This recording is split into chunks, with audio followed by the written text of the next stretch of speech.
नमस्कार स्टूडेंट्स, आज की वीडियो में हम यूसीएम पर बात करेंगे भाई। यूसीएम ठीक है ना। यूसीएम मतलब अनडिटरमाइंड कोफिशिएंट मेथड। साथ साथ में नोट करते रहना, ये कंसेप्ट है भाई, कैसे हम इसको हैंडल करेंगे। अगर ये जिस बच्चे को समझ में आ गया तो भाई सारा ही समझ में आ जाएगा। तो यूसीएम अनडिटरमाइंड कोफिशिएंट मेथड, कुछ कांस्टेंट हम एज्यूम करेंगे, उनको बोलेंगे अनडिटरमाइंड, मतलब उनकी वैल्यू को हम डिटरमाइन करेंगे और फिर हम कैसे प्रोसीजर को करते हैं वो ध्यान से समझिए। यूसीएम को करने के लिए अब आपको बताया है ये मेथड किसके लिए यूज होता है, पार्टिकुलर इंटीग्रल निकालने के लिए, पीआई निकालने के लिए। तो पीआई निकालने के लिए मैं आपको दो मेथड बता चुका हूं, कौन कौन से थे बताओ शाबाश। एक तो नेचुरल, जैसे कि 1/fd into right hand side है ना, और एक क्या बताया था भाई, method of variation of parameter, ये बताए थे। अब जो तीसरा मेथड है वो यूसीएम मेथड है जो कि पीआई निकालेगा। और सीएफ निकालने के लिए जो कॉम्प्लीमेंट्री फंक्शन है वही स्टैंडर्ड मेथड जिससे हम निकालते आए हैं अब तक, वैसे ही निकालेंगे हम कॉम्प्लीमेंट्री फंक्शन को। तो समझ में आया है, सीएफ वैसे ही निकालेंगे जो केस थे, रिपीटेड नॉन रिपीटेड, कैसे वो इमेजिनरी में आयोटा में, सारी वही बातें हैं सीएफ के लिए। तो इस पर हम बात नहीं करेंगे, आपको समझ में आ चुकी होगी सारी बातें। अब पीआई पर बात करने के लिए यूसीएम में ध्यान से देखो भाई, यहां पर क्या क्या आ सकता है। यहां से देखो, एक तो कोई भी कांस्टेंट आ सकता है, एनी कोई भी कांस्टेंट वैल्यू आ सकते हैं। ध्यान दो भाई, बोलो ना, कोई भी कांस्टेंट वैल्यू आ सकती है, ठीक है। राइट हैंड साइड लिख रहा हूं मैं, ये राइट हैंड साइड में क्या आ सकता है, कांस्टेंट आ सकता है। तो उसका पार्टिकुलर इंटीग्रल, तो पैर में पी लिख देता हूं, इसका मतलब क्या है, ये पार्टिकुलर इंटीग्रल। तो कैसे एज्यूम करेंगे, यहां पर ट्रायल सॉल्यूशन मानेंगे हम। क्या मानेंगे, ट्रायल। जैसे ट्रायल नहीं लेते हैं भाई, आप ट्रायल क्लासेस लेते हो, किसी को ज्वाइन करना है, तो ऐसे ही हम इसके लिए कुछ ट्रायल सॉल्यूशन मानेंगे। और ये ट्रायल सॉल्यूशन आपको ध्यान में हो जाने चाहिए, ध्यान से समझो भाई, पूरा ध्यान दो, ध्यान नहीं होगा ना जिस बच्चे को समझ में नहीं आएगा। तो कांस्टेंट, कोई भी कांस्टेंट वैल्यू आ जाए तो उसके लिए ट्रायल सॉल्यूशन क्या मानेंगे, ट्रायल सॉल्यूशन ही मानना आना चाहिए। जिसको ये आ गया उसको सब कुछ आ जाएगा। समझ में आया है, यूसीएम की बोन है ये, मतलब रीढ़ की हड्डी है। तो देखो, अगर कोई भी एनी कांस्टेंट वैल्यू आएगी तो उसमें पार्टिकुलर सॉल्यूशन का ट्रायल सॉल्यूशन हम कैसे मानेंगे, बस एक कांस्टेंट मान लेंगे, उसको ए नोट बोल देते हैं। क्या मान लेंगे, ए नोट बोल दो, केवल ए बोल दो, बी बोल दो, कुछ भी बोल दो, मैं ए नोट बोल देता हूं। समझ में आया है, कुछ भी बोल लो।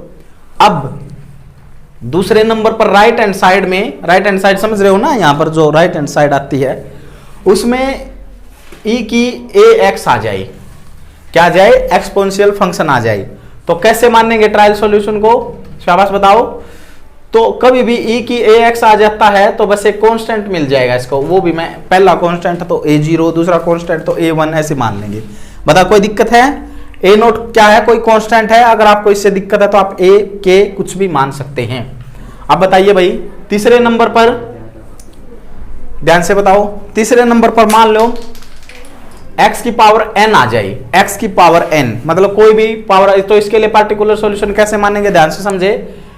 ए नोट x की पावर n, a1 x की power n minus 1, a2 x की पावर n माइनस 2, ऐसे ऐसे चलता जाएगा और लास्ट में कांस्टेंट an और x की पावर 0।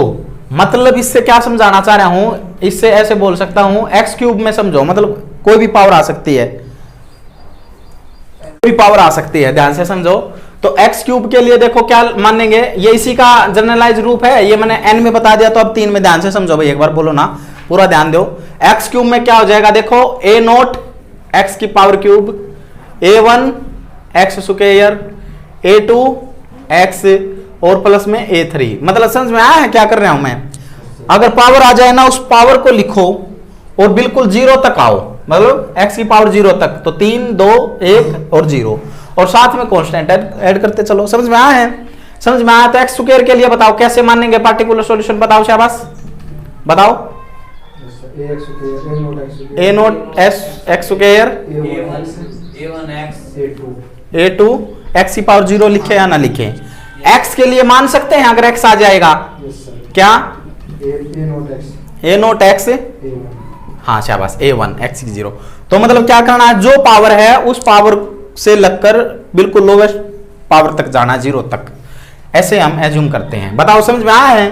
तो हमने कांस्टेंट जब आ जाए उसके लिए बात कर ली कि केवल एक ही कांस्टेंट मिलेगा उसको। अगर ई की ए एक्स आ जाए तो एक कांस्टेंट उसके प्रोडक्ट में हो जाता है। ट्रायल सॉल्यूशन मान रहे हैं हम, ट्रायल में ए बी की वैल्यू आते हैं वही आपका सॉल्यूशन हो जाएगा, पी आई निकल जाएगा आपका। बस ये इतनी सी तो बात है। अब इनको कैसे निकालेंगे वो समझना बात है। तो ध्यान से समझो, मैं ये बता रहा हूं, जिस बच्चे को ये समझ में आएगा तो 80% मेथड ही समझ में आ जाएगा। समझ में आया? कोई दिक्कत नहीं है। अब देखो फोर्थ नंबर पर यदि साइन ए एक्स या फिर और का मतलब होता है या तो ये आ जाए या तो ये आ जाए। बताओ साइन ए एक्स और कोस ए एक्स आ जाए तो कैसे हैंडल करेंगे? मैं बता देता हूं कैसे हैंडल करेंगे। तो इसके लिए पार्टिकुलर सॉल्यूशन या तो आए साइन या आए कोस। तो यहां पर sine a x as it is लिखते हैं, प्लस में कोस ए एक्स भी एज इट इज लिखते हैं। या तो कोई भी आओ इनमें से, ध्यान से समझो, या ये आए या ये आए। ये तो दोनों तो थीटा तो सेम। अगर यहाँ साइन 4x आए तो साइन 4x कोस 4x तो आना ही है। प्लस में यहां पर एक कांस्टेंट ए नॉट, यहां पर एक कांस्टेंट a1। बताओ किसी बच्चे को दिक्कत है इसमें? अगर कोस आ जाए तो मैंने बताया सेम ही रहेगा, साइन आए तो फिर भी सेम रहेगा। कोई दिक्कत है? कोई भी दिक्कत नहीं होगी। फिफ्थ देखो, फिफ्थ नंबर पर क्या है? यदि e की ए एक्स और साइन ए बी एक्स बोल लो, अब थीटा अलग कर दो, या और e की ए एक्स कोस बी एक्स। मतलब क्या कहा है कि भाई साइन बी एक्स और कोस बी एक्स के साथ एक्सपोनेंशियल भी आ जाए तो कैसे हैंडल करेंगे? तो यहां पर क्या कहता है भाई, एक्सपोनेंशियल सीधा सा फंक्शन है, कहता है कि भाई मैं तो चला जाता हूं अलग से। अब इसका फंडा लगेगा, ये तो अलग अलग हो जाएगा। इसका फंडा क्या था? क्या था इसका? हाँ, ए नोट साइन लिख लो, कोस लिख लो पहले, वो कोई बड़ी बात नहीं है। साइन बी एक्स कर देंगे, वेरी गुड। और a1 कोस बी एक्स। समझ में आया है? सिमिलरली अगर ये आ जाए तो इसमें भी सेम ही रहेगा, कोई बड़ी बात नहीं है। बताओ ये मानने आ रहे हैं? नहीं आ रहे? नहीं आ रहे तो क्यों नहीं आ रहे वो मैंने बताओ। सिमिलरली अब एक्सपोनेंशियल के साथ जैसे x की कोई भी पावर आ जाए, जैसे x स्क्वायर आ जाए, x आ जाए, x क्यूब आ जाए, तो क्या कहता है भाई, मेरे लिए ट्रायल सॉल्यूशन मानोगे तो मैं तो चला जाता हूं भाई एक्सपोनेंशियल। तो एक्सपोनेंशियल के खुद के लिए तो कोई दिक्कत ही नहीं थी, वो तो एक कांस्टेंट लेता था प्रोडक्ट में। अब ये किसी के साथ आए तो अलग हो जाता है। अब x स्क्वायर का फंडा लगेगा, इसका फंडा बताओ क्या है? ए नोट एक्स स्क्वायर a2। बताओ कोई दिक्कत है? ऐसे हम ट्रायल सॉल्यूशन मानते हैं। अगर किसी बच्चे को फिर भी कोई दिक्कत है तो आप बेझिझक बोल सकते हैं। बताओ भाई ये ट्रायल सॉल्यूशन अगर जिस बच्चे को मानना आया है तो आपका हो जाएगा काम। आया समझ में? यदि ट्रायल सॉल्यूशन समझ में आया है तो अब देखो भाई, अब देखो ध्यान से समझो। यहां पर अगर मान लो, अब मैं आपके लिए एक सवाल देता हूं, जैसे मान लो बराबर में एक्स स्क्वायर आ जाए तो कैसे मानेंगे इसके लिए ट्रायल सॉल्यूशन? इनमें से किससे मैच करता है? ये इससे, है ना? ऐसे मान लेंगे। इसमें 3 कांस्टेंट की वैल्यू निकालनी होगी हमें।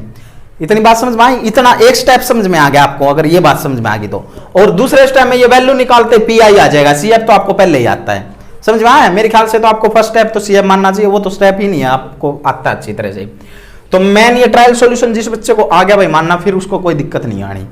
ठीक है? अब देखो, अब एक बात और बताओ शाबाश, अगर मैं ये लिख दूं e की 5x + 12, इसके लिए बताओ कैसे मानोगे? देखो वैसे मैं आपकी थोड़ी प्रैक्टिस करवा रहा हूं, तो क्वेश्चन तो मैं करवाऊंगा इस पर, क्योंकि ये बहुत जरूरी चीज है। इसके लिए क्या कहता है कि भाई मेरे लिए ट्रायल सॉल्यूशन मानो तो एक कांस्टेंट दे दो भाई मेरे को, तो बस ठीक है। और ये क्या कह रहा है? कांस्टेंट है तो ये कह रहा है कि मेरे लिए भी एक कांस्टेंट अलग से मिलेगा, तो ऐसे मान लेंगे। बताओ कोई दिक्कत है? बताओ कोई दिक्कत हो तो आप बता सकते हैं। अभी तो कोई दिक्कत हो तो आप बोल सकते हैं। अगर भाई मान लो 2 cos x आ जाए या 2 cos 5x आ जाए, इस तरह की राइट हैंड साइड आ जाए, तो 2 तो कहता है प्रोडक्ट में नहीं देना उसको, प्रोडक्ट भाग में नहीं देना उसको अलग कांस्टेंट। तो इसका फंडा लगेगा। क्या फंडा है कोस का? क्या कहता है वो? a0 cos 5x और a1 sin 5। वो आगे पीछे लिख सकते हैं, वो कोई बड़ी बात नहीं है। बताओ समझ में आ रहा है ना? तो अगर समझ में आ रहा है तो बहुत बढ़िया बात है। तो मेरे ख्याल से इसको आपको समझ में आया है। अब मैं इसमें क्या बताता हूं, इसका क्या तो बेनिफिट है, इसके बेनिफिट्स, और क्या इसके डिमेरिट। हाँ, मेरिट और डिमेरिट बोल सकते हैं। तो क्या डिमेरिट है? डिमेरिट्स, ये मेरिट्स बताओ। तो क्या है फायदे हैं इस मेथड के? फायदा तो एक ही मानो, जो x है, x स्क्वायर है, x क्यूब है, वो हम कैसे निकालते थे पहले जो आपने पढ़ा था, उसमें हम क्या करते थे, लोवेस्ट को कॉमन लेते थे, 1 बनाते थे, फिर उसमें बाइनोमियल वाले फार्मूले लगाते थे, वो थोड़ा लेंथी प्रोसेस था ना। ये यहाँ इजी हो जाएगा, यहाँ पर इजी हो जाएगा, ये easy to handle this power, these powers of x easy to handle in this method. समझ में आया है।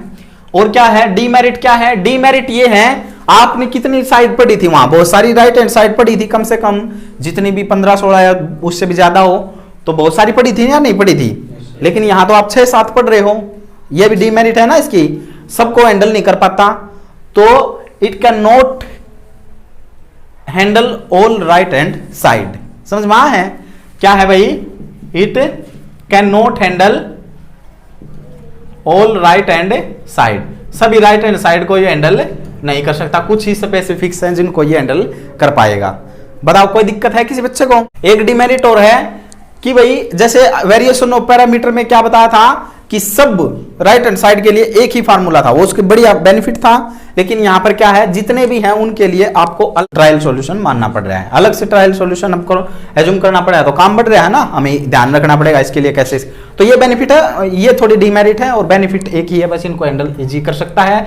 डीमेरिट में इसकी सभी राइट हैंड साइड को ये हैंडल नहीं कर सकता, और भाई सभी राइट हैंड साइड जिनको हैंडल कर सकता है उनके लिए डिफरेंट मेथड से ही आपको ट्रायल सॉल्यूशन मानना पड़ रहा है। ये इसकी डीमेरिट्स हैं, बस समझ में आया है नहीं आया, तो कंप्लीट पैक है ये।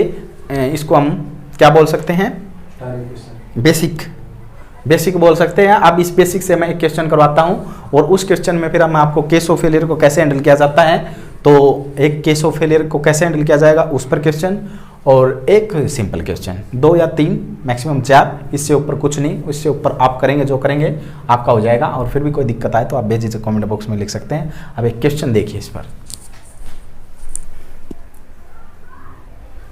अब देखो भाई, देखो इस सवाल को हम करते हैं भाई, इस सवाल को देखिए भाई आप, तो हम सीएफ के लिए सोल्व करते हैं, तो आपको सारी बातों का पता है, तो मैं यहां पर लिख देता हूं ऑक्सिलरी इक्वेशन, लिख सकता हूं, इतनी तो इजाजत है। ठीक है, एक बार इससे पहले आप नहीं एक काम और कर लो, जो ये था डी स्क्वायर वाई और 2y, और ये क्या था e की x प्लस 2, ऐसे क्यों लिख रहा है, आप प्रोडक्ट क्यों कर रहे हैं, इसको इक्वेशन 1 का नाम दे लो आप एक बार, ये काम की चीज है मेरे को, मतलब ये बहुत काम की है भाई हमारे लिए इक्वेशन, ये बहुत काम आएगी हमारे। अब देखो, अब ऑक्सिलरी इक्वेशन को लिख देता हूं, अब कोई बड़ी बात नहीं है इसमें, तो m की वैल्यू बताओ क्या आ जाएगी, शाबाश बताओ जल्दी, इतना काम तो आपको आता है भाई, बताओ जल्दी शाबाश। रूट में आएगा ना, यस सर, हाँ √2 अयोटा जमा घटा के साथ, क्योंकि उस तरफ माइनस का जाएगा तो अयोटा आ जाए, हाँ सारी बात तो पता है, सही बात है। तो अब बताओ CF लिखो, इसके लिए क्या CF था C1, अगर अयोटा आ जाता तो कोस और साइन के एंगल में जाता है ना, √2x C2 साइन, हाँ शाबाश, इस पर हम काफी बात कर चुके हैं भाई, हमारी जो लेक्चर सीरीज है कम से कम OD की जितने भी केस हैं हमने 1/FD राइट हैंड साइड, इस तरह से जितने भी केस पढ़े हैं उनमें बहुत अच्छी तरह से बात कर रखी है इन चीजों पर। अब बताओ CF तो आ चुका है, CF में कुछ नया नहीं था, PI में है, PI को पढ़ेंगे हम, तो PI के लिए आपको क्या एज्यूम करना होता है, शाबाश, PI के लिए आपको मानना होता है ट्रायल सॉल्यूशन। बता ट्रायल सॉल्यूशन कैसे मानेंगे, बता सकता कोई बच्चा, YP इज इक्वल टू, ये तो पैर में P लिख दिया भाई पार्टिकुलर सॉल्यूशन के लिए, और कोई लंबी चौड़ी बात नहीं है। बताओ इसको देखकर, हाँ वेरी गुड, A0 E की x, हाँ प्लस A1 A0 तो सेम हो जाएगा, कुछ अलग कर देंगे वो कोड। बताओ ये मानना आया है नहीं आया, अगर ये आया है तो ये एक हिसाब से बोलो वैल्यू ऑफ y, क्या है ये वैल्यू ऑफ P, तो वैसे एक नोटेशन के लिए ये बता रखा है कि भाई ये ट्रायल सॉल्यूशन है PI के लिए, ऐसे है बस, और P का कोई काम नहीं है, वैल्यू y की है। अब लिखो वैल्यू, अब इससे आगे का काम था ना भाई, मैं बताना चाह रहा हूं कि इसको अब इससे आगे क्या करेंगे वो देखो, तो वैल्यू ऑफ y इन 1, वो 1 क्यों बनाई थी अब आपको समझ में आया है, इसी तरह से आपको बनानी है। तो वैल्यू ऑफ y इन 1 रखो भाई, 1 में रख दूं डी स्क्वायर A0 E की x plus A1 plus 2, very good, गुणा कर लो साथ साथ में, कर लेता हूं गुणा, A0 E की x, बताओ कोई दिक्कत नहीं हो जाए, बस 2 से गुणा करवाने, दिक्कत क्या होनी है, 2A1 और बराबर में क्या है E की x प्लस 2, ये बताओ भाई ये किस को समझ में आया है। ठीक है, आया समझ में? हाँ, अब फर्स्ट इक्वेशन है तो इस जो ये सिस्टम है इसको मान लो भाई I1, क्या मान लो इसको I1 से इसको D क्या बोल रहा है, डेरिवेटिव करो, स्क्वायर है तो 2 बार डेरिवेटिव करो, क्यूब है तो 3 बार, नीचे होता तो इंटीग्रेशन, आपको पता है ना, वो सारी बातों का पता है। तो बताओ D का मतलब डेरिवेटिव है, 2 बार डेरिवेटिव करना है इसका, तो बताओ A नोट तो एज इट इज रहेगा, एक बार तो D हो जाएगा, चलो एक बार होगा पहले A नोट और E की x का E की x प्लस इस A1 का 0 होगा या नहीं होगा, आया है ये समझ में? डेरिवेटिव किया है भाई, कांस्टेंट का 0 हो जाएगा, x के रिस्पेक्ट में कर रहे हैं। आगे बताओ, फिर अब एक बार फिर कर देंगे भाई डेरिवेटिव, बताओ A नोट E की x कहाँ है D स्क्वायर, अरे भैया ये D स्क्वायर है ना, मतलब इसका करना है, केवल इसका, ये तो ये बता रहा है कि इसका 2 बार डिफरेंशिएशन कर दीजिए, तो इसका 2 बार डिफरेंशिएशन तो A नोट dx और ये कांस्टेंट है तो इसका 0, और अगेन फिर ये एक पावर तो घट चुकी, एक ही रहेगी, फिर एक बार फिर कर दो भाई A नोट E की x, समझ में आया है नहीं आया? E की x का तो E की x कितनी बार भी कर लो। यहां से आगे बताओ, ये जो I1 का उत्तर है, जो I1 मैंने एज्यूम किया था, ये बताओ, अगर किसी बच्चे को ये I1 नहीं मानना तो आप डायरेक्ट यहां पर 2 बार ऐसे भी कर सकते थे, समझ में आया है? अब ये वैल्यू मैं यहां पुट कर देता हूं, क्या वैल्यू है बताओ, A नोट E की x, ये बताओ भाई, अगर आगे तब बढ़ूंगा मैं, अगर ये समझ में नहीं आया तो फिर कोई फायदा नहीं है। अब देखो इसकी वैल्यू आई है A नोट E की x और यहां पर है 2 A नोट E की x, क्या 3 A नोट E की x लिख सकता हूं?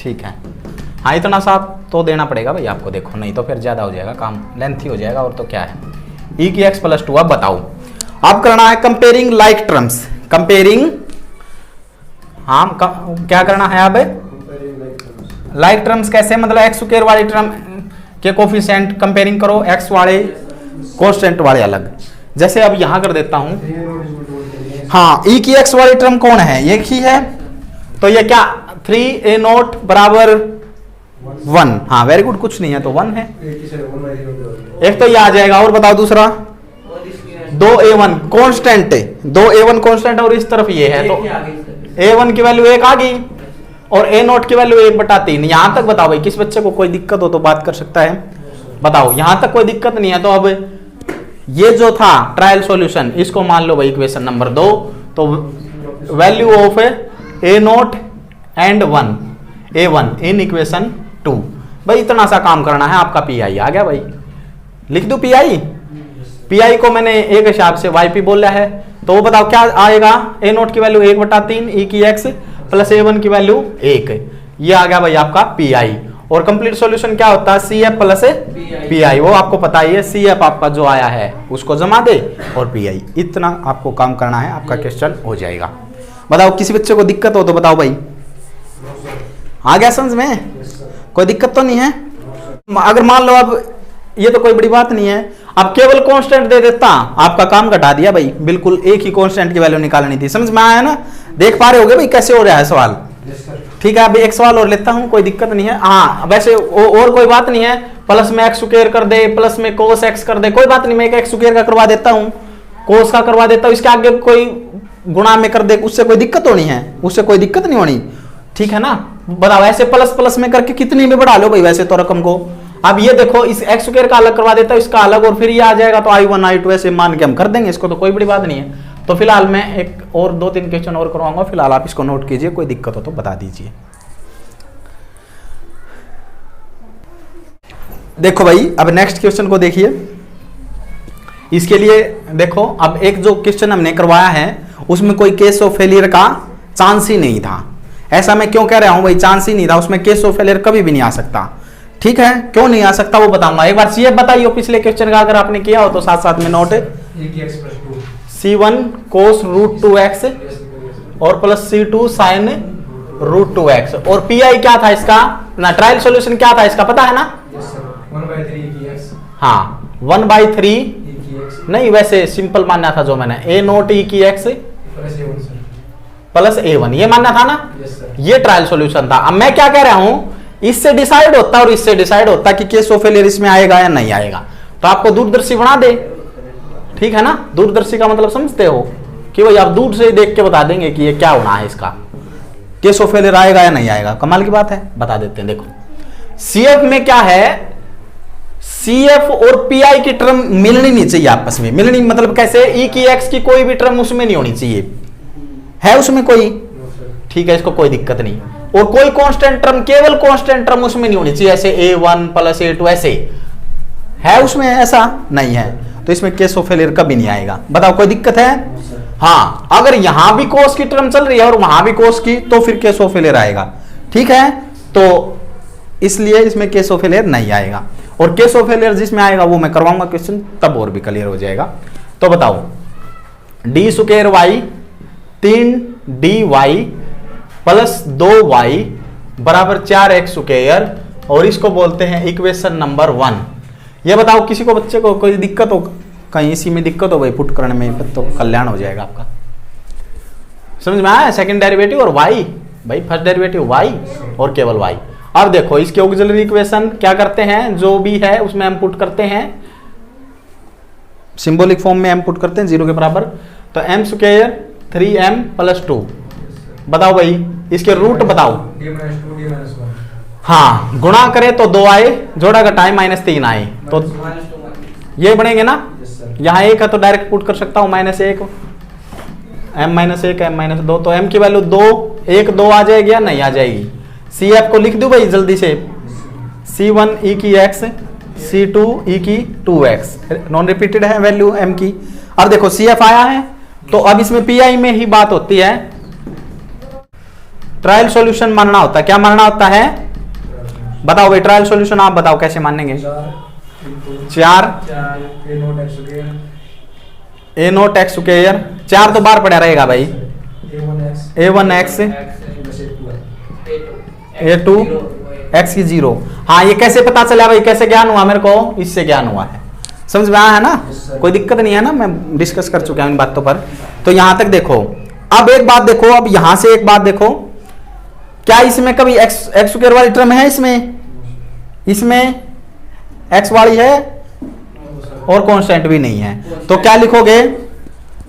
टर्म्स ऑफ ट्रायल सॉल्यूशन, ऐसे लिखवा देता हूं मैं एक बार, फिर आपको लिख, terms of trial solution and CF। किस किस की टर्म? ट्रायल सॉल्यूशन की और CF की do not match, do not match नहीं करती, इसलिए case of failure not arrive या नॉट राइज।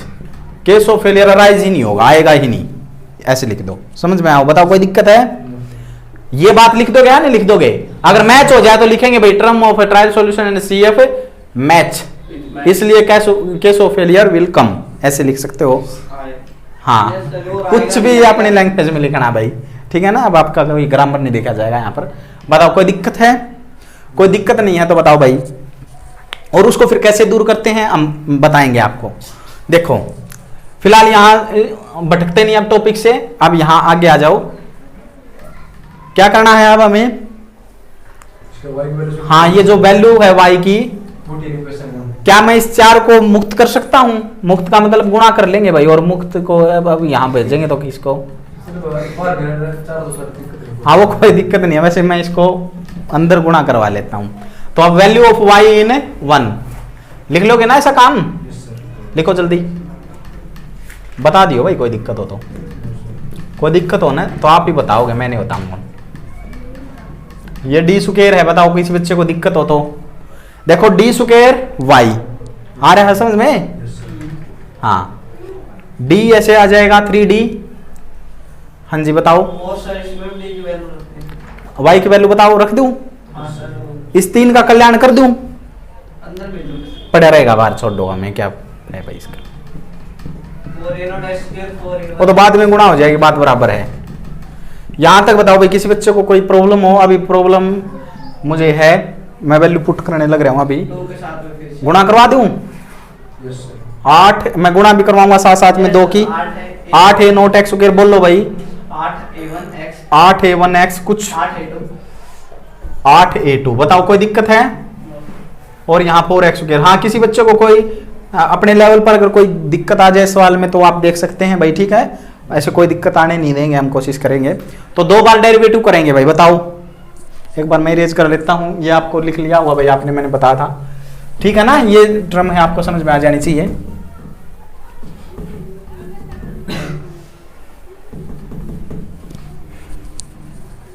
देखो इसको मैं क्या मान लेता हूं, इक्वेशन 2 मानूंगा ना, क्योंकि यही पुट करूंगा वैल्यू निकालने का जो काम है।